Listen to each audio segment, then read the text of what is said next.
If you're not growing, you are dying.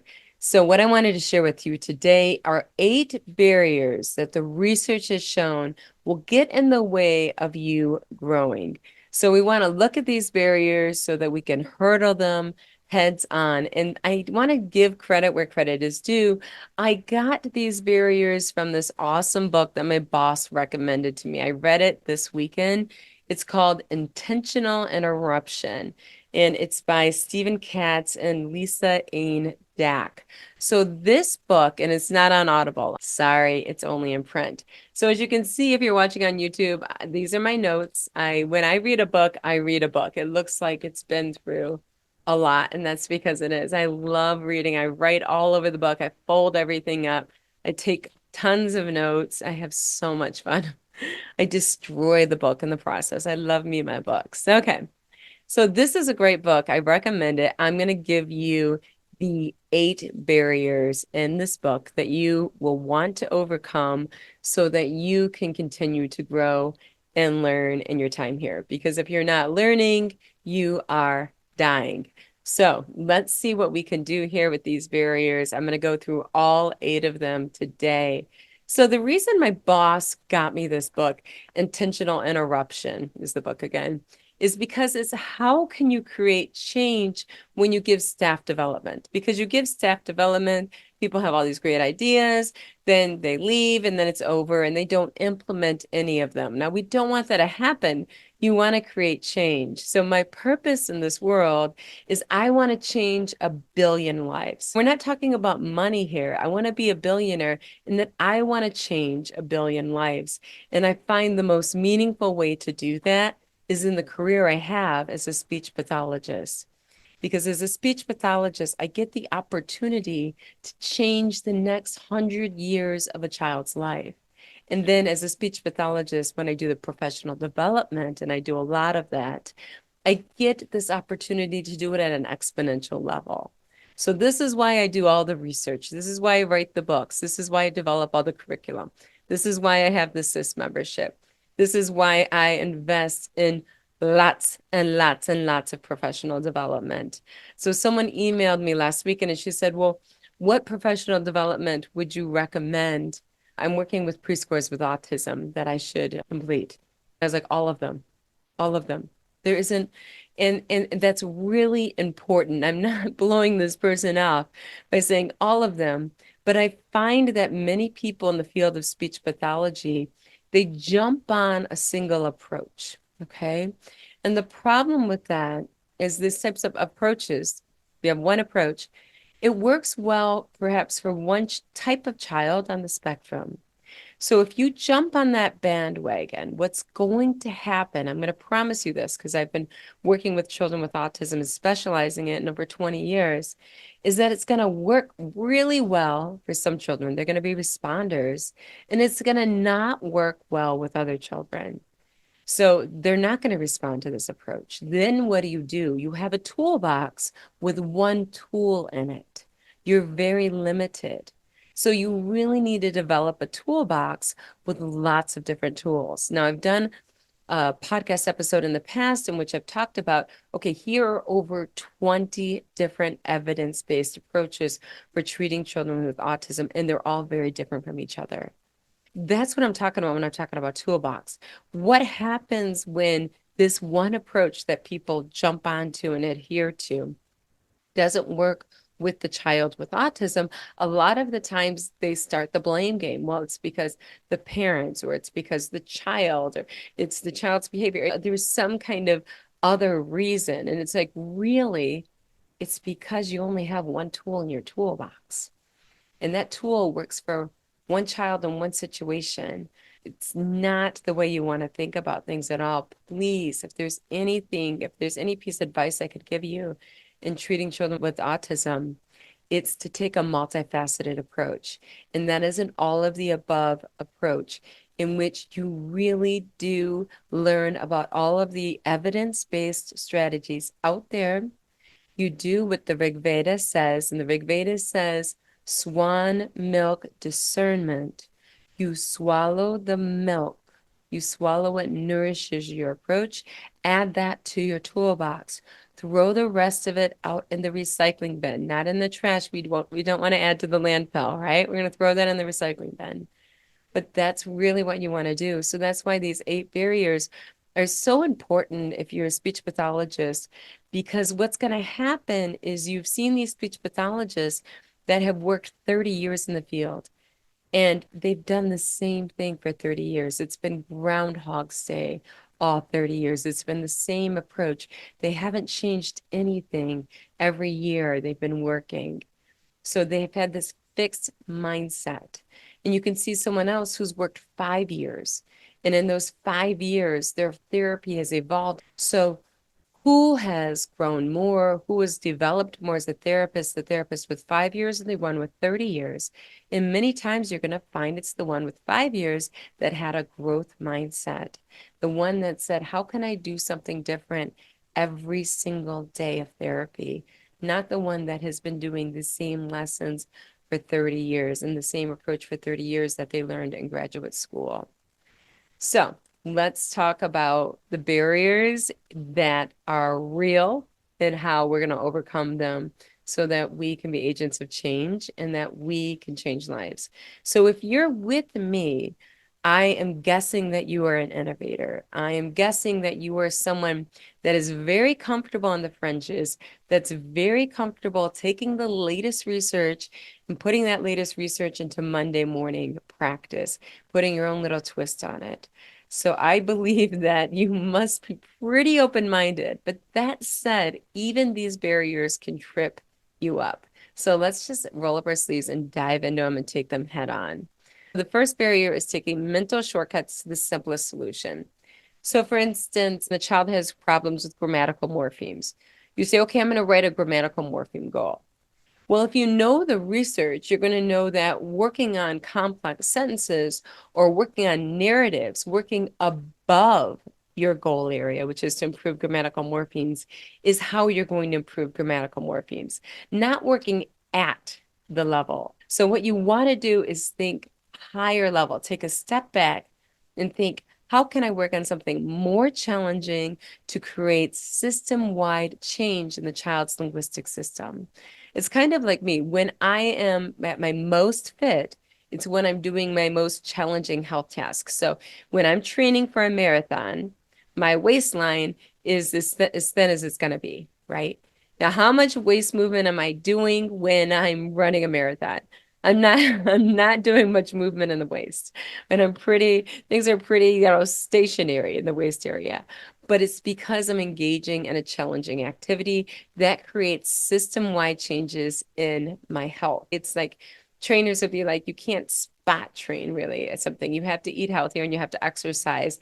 And as you create system-wide change, you're going to see change throughout the body. It's the same way when it comes to speech and language. Too often people think, well, this is what the child has a problem on, so I'm going to work on this in therapy. You need to think differently. That's kind of like if you're thinking about working out and thinking about spot treating something, okay?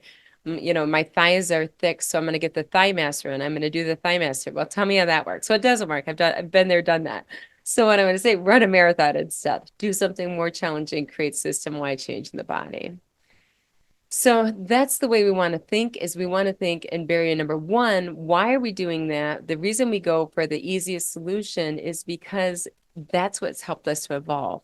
If a lion was chasing us and we thought about, okay, what are all the things I could do? I have a lion chasing me. Then you're probably not going to survive. You're going to get mauled by the lion. But if you simply think the lion's chasing me, run, then you're going to survive. I'm just doing the simplest solution.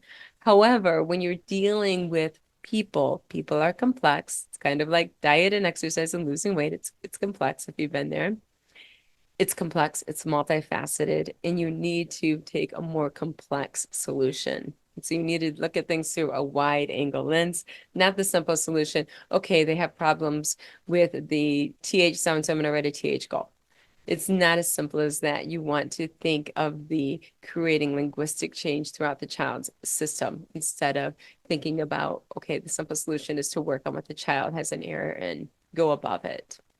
Barrier number two. Barrier number two is you see one cause and not many. For instance, when we had COVID outbreak, you would have someone that had flu-like symptoms where I live near Detroit Metro Airport, right?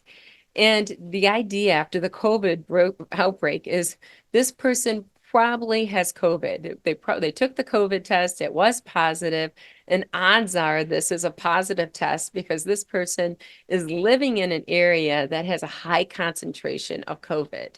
However, immediately after the outbreak, if I lived in the Upper Peninsula in a rural small town in Michigan and I had a positive COVID test, the odds are that I didn't have COVID because there were no cases in the UP at that time. So what you have to think about is it's called Bayesian statistics, in which you take in multiple factors when you think what is causing this? What is the underlying cause of this? So it's really important because what we deal with it, once again, when you're dealing with a communication impairment, is you're dealing with something that's very multifaceted that impacts pretty much every aspect of the child's life is think about it such as ADHD. You can look at ADHD, which is something I have, and you could say, well, what is causing this? Is it genetic? Maybe partially, it's partially that. Is there the diet that's causing that? Is there environmental factors that are causing that? Is there a trauma background that's contributing to that?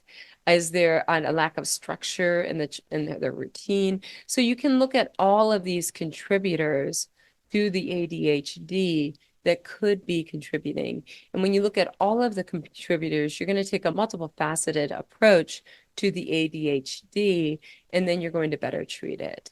So the barrier number two is just seeing the one cause. And this is unfortunate because that's how news works, right? So the news might say, well, the price of food is up because of the war in Ukraine. Now, okay, that is a contributor to why food prices have risen. However, you have to think in a way of Bayesian statistics in which there's many contributing factors to why the food prices have risen. The news tries to make it a simple four-word utterance, and really it's more like a 400-word utterance, right? That would explain why food prices are up.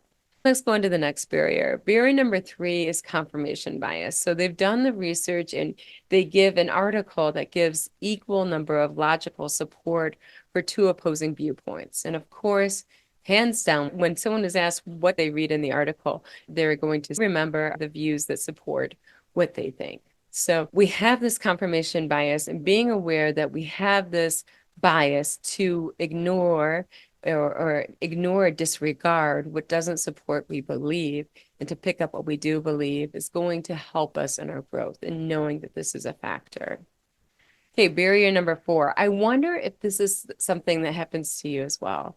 I pick up my iPhone and I always see it's 9/11. Now, it's not really 9/11 every time I pick up the phone, but that's a vividness bias that we're drawn to what's known and familiar, and that's what we're going to take note of.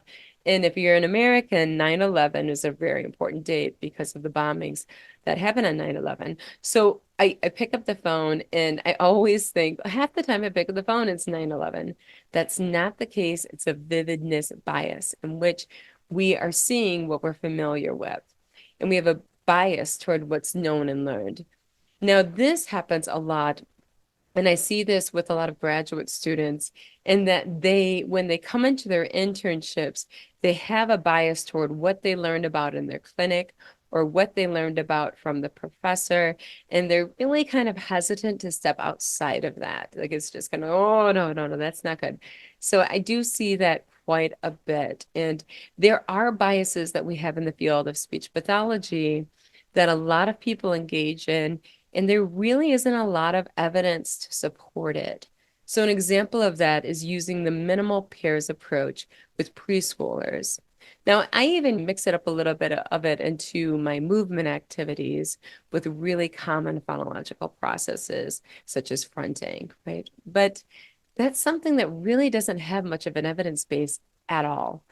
But yet everyone's doing it, right? So it's one of those things that there's a vividness bias in which everyone is confident and comfortable doing minimal pair therapy with preschoolers.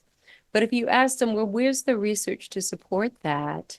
They're going to be like, it's going to be hard for them to come up with. Another example of that is a lot of people do mixed WH questions, who, what, where, why, when, now, as goals to improve language comprehension, that the child's going to answer WH questions. But then if you ask them, well, where's the research that shows that improves language comprehension, right? They're going to be very hard pressed to show you, well, here's the research where they did this approach and they asked the children WH questions and improve their language comprehension. But yet everyone's doing it. Everyone's comfortable with it. So there's a vividness bias. So people are much more comfortable saying, I do minimal pair therapy than they are. Can you scrape it to me, please?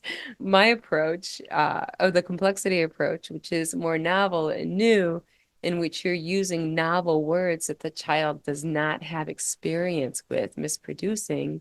This is done on purpose so we can have a blank slate. That's not familiar. So people don't like that. That's weird. They're not drawn to that. So they're drawn to a lot of times approaches that lack an evidence base over those that have an evidence base simply because of vividness bias. That's because they're more familiar with it.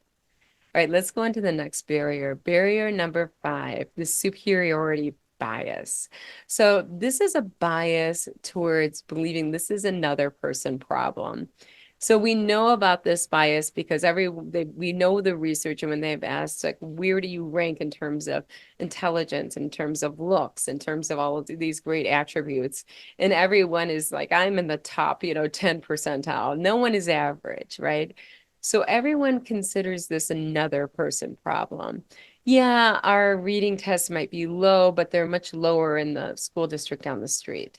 Everyone looks at this as another person problem, and that keeps you from growing. Another example of a superiority bias might be, for instance, I might not be trained in TD SNAP approach or a touch chat, but I'm trained in the Lamp for Life approach. And I've heard that that is a better approach because it focuses more on motor planning. It's like, here I have this superiority complex, which I don't have. I'm working on learning all of the robust systems out there, by the way, but that my system is better than these other systems when I really haven't rolled up my sleeves and played with these other systems and used them in practice, for a couple of years. So that would be a superiority bias where I think of that superior to other programs, and there is really no evidence to support that. So now let's look at barrier number 6, risk avoidance. So this is the idea, well, that it's better to do nothing at all than to fail. So in looking at this risk avoidance, the reason for that is people hate losing. The idea is for me to take a risk to do something, the gain would have to be 2.5 times greater than if I didn't do anything. So it's not 50-50 equal. The gain in taking that risk has to be 2.5 times greater than the risk of what I could lose. So that's what the research indicates is the bias when it comes to risk avoidance. Now, the problem with that is that in order to grow, you need to get out of your comfort zone. And I'm going to give you an example of this because I actually can laugh at myself because I think this is a little bit hilarious. I like to know every program out there very well. I like to know the ins and outs of every program so I can really tease out, these are the strengths, these are the weaknesses, this is what I'm going to take, this is what I'm going to leave behind. And I like to know programs on a really thorough basis. So a lot of times I pay the extra bucks. Not only do I get trained in the program, I pay the extra bucks to get certified in the program. And that's where you get judged to see how closely are you following their protocol. So this is like high failure. Like you're throwing in, okay, I'm going to throw in an extra $400. And I don't care about this certificate. I don't need this certificate for what I do for being a school SLP. It doesn't give me anything at all. I'm not a private practicing SLP, but it just gives me knowledge and it gives me someone else's viewpoint of what I'm doing so that I can get better at what I do. And I'm just going to tell you the truth. I am the worst at this. I am the worst ambassador for a program because they have all of these rules they want you to follow. And they're like, this is how we do it. You do A, B, C, D, E, F, G, and this is Z, and this is what we're going to rate you on. And when you finish all these rules and you do things just so, then you get your certificate. And that says that you're certified. We're going to put you on your website. We'll put your name there and say that you're a certified instructor or something. Okay. I never ever get the certificate. My point in this is why, Kelly, why do you do this? You know you're not going to get their certificate. You know you're not going to follow all of the rules to a T. And sometimes you do it on purpose because you're just like, I just can't follow that rule because it's not evidence-based practice. I'm not going to do it. No, not even for the certificate. So I just lay low and just not do that part. And then you get marked on that. And they're like, you didn't do this, and we believe you should do that. Ugh. So anyhow, I never end up getting the certificate. So why do I do that? Because if I didn't go through that certification, I would have 0% gains, zero gains. Instead, I go through the certification. I drive the trainer crazy because the trainer gives me feedback and I try to be the best soldier that I can be. And I do it. I do whatever they say. I'm like, okay, I can do this. But I get a different perspective. I get the trainer's perspective and I see where she's coming from. Because generally it's a girl because it's speech pathology. And I'm like, okay, I'll make sure to do that. I'll show you that next time. And I see their reasoning, whether I agree with it or not. And at the end of this certification process, and in which I am likely not going to get the certificate at the end for some small reason. I don't know. I didn't follow one of the rules because that happens with me. I still come out richer because I gained so much more from hearing someone with a different perspective and a different take on what they're doing. And it wasn't zero.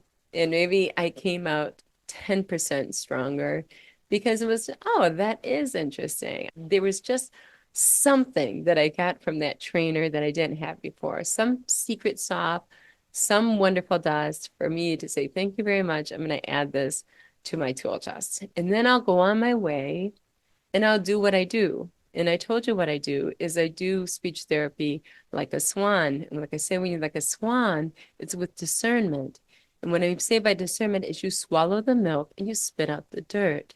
And you take that from many different approaches eclectically because communication impairments are so multifaceted. You need to be eclectic in your approach. It's kind of like weight loss. You can't just say, oh, you want to lose weight, just exercise. It's like, no, you got to do more than that. You have to eat right. You have to exercise. You have to look at your hormones. You have to look at your food allergens. You have to look at your glucose levels. You have to look at your sleep. You have to look at your stress levels. It's more complex. People are complex. So what I'm saying is that the more tools you have in your toolbox, the better. This is a good example. I know that was it was a little wordy in which this is risk avoidance bias. Go ahead and risk it. Risk losing. Risk not getting the certificate because your gain's going to be greater than zero. Because if you did nothing, you wouldn't have learned anything. And in many cases, from all of these trainers, from all of these different approaches that you're supposed to follow to a T, what you do is you come away with something from them that you couldn't have gotten anywhere else. That's the way I describe it. When I was a fitness instructor, it was like this when I was pound certified or when I was certified as a Zumba instructor, being certified in Schwinn cycling, whatever the approach is, you're getting certification where they have all these rules on how you have to do it. Okay, you just do it. You learn something from them that you didn't have before. And then you don't pass the certification because you don't follow the protocol to a T. So it happens. You don't get your certificate to be a certified instructor in it. Okay, so let's go to the next one. And the next one is the vulnerability bias. And that's fear of making a mistake in front of others. Now, if there's anything I love more than anything, it's my mistakes. And the word mistake, think about it as a miss, and then there's a takeaway. And I work really closely with my colleagues and my graduate interns. And whenever I make a mistake, I point it out really big. I'm like, that was a huge mistake I made today. I did X, and I shouldn't have done X. And this is why. Next time I'm going to make sure to do this. I know when I do this next time, this is probably what's going to happen, but I've learned my lesson. And I just share with my colleagues or whoever I'm working with really clearly, this was the miss I had, and this is the takeaway I had.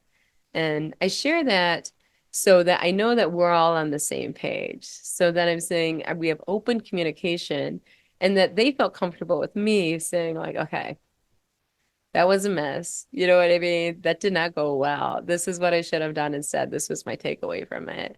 And then I'm like, that's a great plan. When this happens, we're going to be consistent. This is what we're going to do.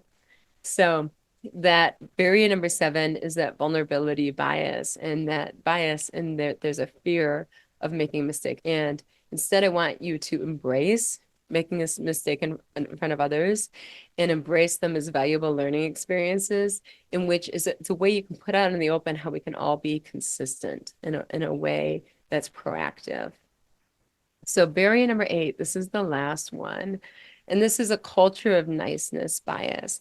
Now, what I think is happening, I read this on the Atlantic Monthly, and it described university courses, and they said that you have extremists from the left or in the right, and they're kind of like taking over the dialogue in the university courses. And then you have the 80% in the middle that just bite their tongue till it bleeds. And the idea is that I just don't want to get canceled. Like, if I'm on the wrong side of this issue to this professor or to this other student in the class, then I could get canceled and I could get a bad grade, or I could have problems in the future when it comes to networking. So you just keep your mouth shut. And that's the culture of niceness. Now, the problem with that is that this is too high stakes, what we do.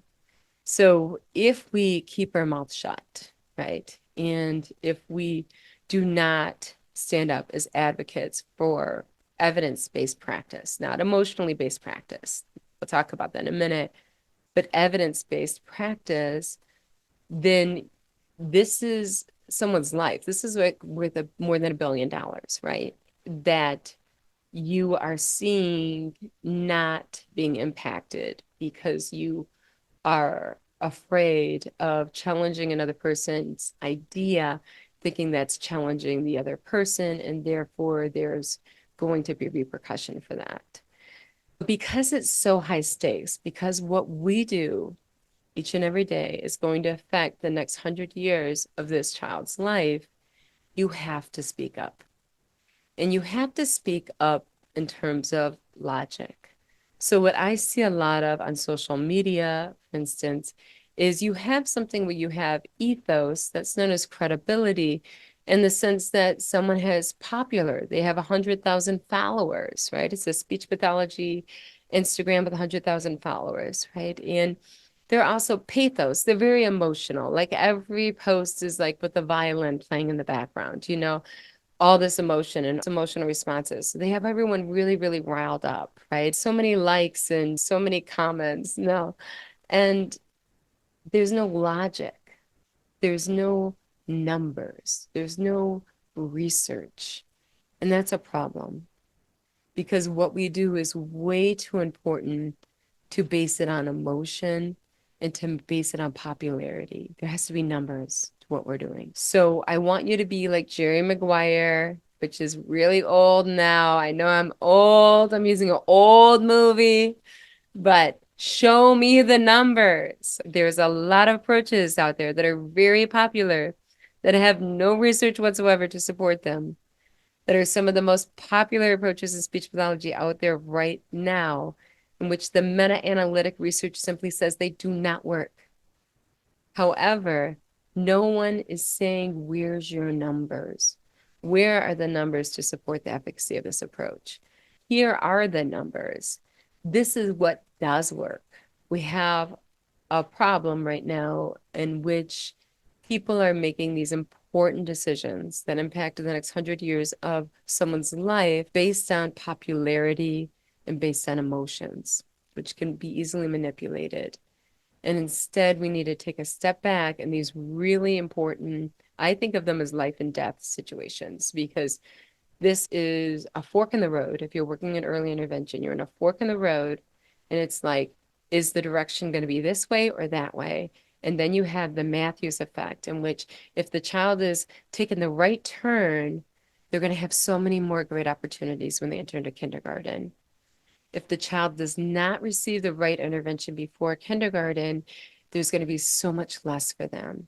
If you're working at the early intervention level, you have high stake decisions that you're making in what intervention you're doing, what strategies you're doing, what do your activities look like, what are your targets.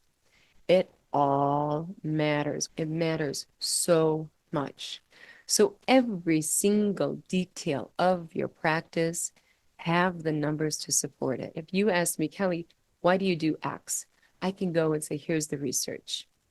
And it's not based on expert opinion. A lot of people are like, because so and so said so, and they have alphabet soup behind their name. It's like, that's not good enough. Where are the numbers? Where's the research to support this? So, that culture of niceness bias, there's some bad things that are happening in which reasonable, intelligent people are keeping their mouths shut, oftentimes, for fear of repercussions of being canceled from extremists. And then on top of that, in the culture of niceness, we're not challenging people who are using emotions and who are using popularity for their agenda when it comes to early intervention. We're not challenging them with logic. They need to have logic. EBP does not stand for emotionally based practice, it stands for evidence based practice. I want you to take all of this information. I hope you enjoyed this episode. I love learning with you and I believe in you. I know that you can change a billion lives. I know how powerful you are. That's why I went through every one of these barriers because I don't want you to be blinded by any of them. And I don't want any of them to get in the way of you changing the world and making the world a better place, one child at a time. And you know, you are always going to be first.